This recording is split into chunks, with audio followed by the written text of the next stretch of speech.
Les réseaux, c'est un mélange de plein de mondes différents et j'ai appris à comprendre ça. J'ai aussi réussi à comprendre par exemple l'homophobie. Les gens grandissent en apprenant que c'est anormal, sans avoir aucun exemple autour d'eux pour contredire ça, dans leur famille ou dans leur quartier par exemple. Ils n'ont aucun repère sur lequel se fier et se reposer, à part souvent les réseaux où les traits sont grossis et c'est souvent superficiel. Et entre autres l'homophobie ou toutes les sortes d'harcèlement, j'ai été confronté mais par des centaines de milliers de personnes. On n'a pas besoin d'être harcelé par une centaine de milliers de personnes pour avoir mal. Moi je l'ai été par une seule personne au collège par exemple, et ça me faisait mal. Et tout ça, ça arrivait très très vite alors qu'en réalité j'étais un enfant. Et je pense que je le suis toujours, surtout dans ma tête. Donc ouais, ça a été super dur et ça m'a supprimé surtout beaucoup de mon innocence et de ma naïveté. Ça m'a fait grandir vite, très vite, mais peut-être trop vite. Et c'est justement pour ça que j'ai eu envie de ralentir ma vie.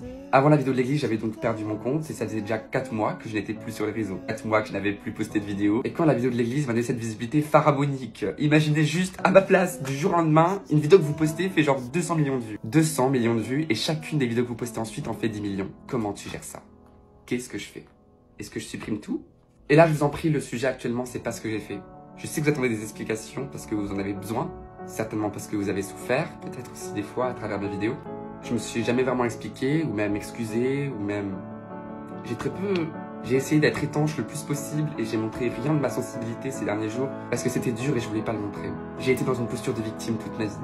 Du coup, à travers ce harcèlement, et si vous me connaissez peut-être avant, vous voyez que je montrais beaucoup sur les réseaux que je pleurais. Parce que ouais, comme tout humain, je craque et je suis quelqu'un qui déteste les injustices et dès que j'en vois autour de moi, ça me rend hors de moi.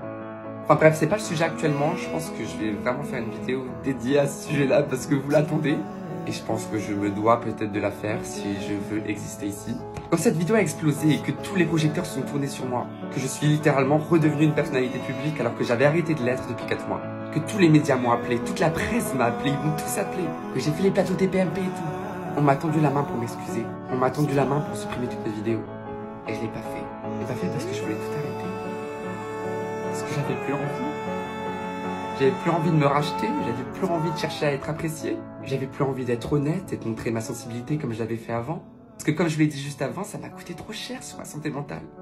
J'ai fait trop de concessions pour continuer à poster des vidéos, pour prouver aux gens que je suis quelqu'un de gentil, parce que j'aime ça et parce que je combats les injustices. Les interactions que j'ai créées valent de l'argent. Ça me rapportait plus de problèmes qu'autre chose. C'est pas dire ce que je ressens à un humain. Je sais que ça m'a toujours fait du bien et je sais que ça a toujours pu aider les gens de voir qu'il y avait des personnes qui avaient les mêmes problèmes qu'eux.